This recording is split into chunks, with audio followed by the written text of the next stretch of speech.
আসসালামু আলাইকুম সম্মানিত দেশবাসী, দেখতে পাচ্ছেন যে রাস্তাটি নিয়ে আমাদের অনেক বাধা বিপত্তি ছিল। অবশেষে আমরা চেয়ারম্যান জনাব জয়নাল আবেদিন বাদল সাহেব ওনার তত্ত্বাবধানে রাস্তাটি অবশেষে করতে আমরা সফল হয়েছি।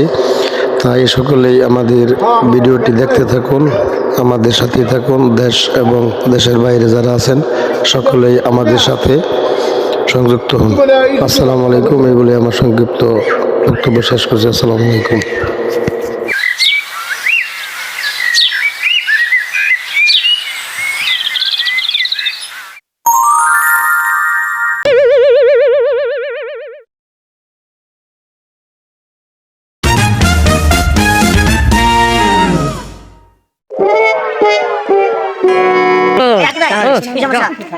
যদি কোনো সমস্যা হয় তীব্র থেকে তীব্র প্রতিবাদ জানাচ্ছি ইনশাআল্লাহ। আমরা বেকুনা আসে যেভাবে ফলট করবে সেভাবে যাবে।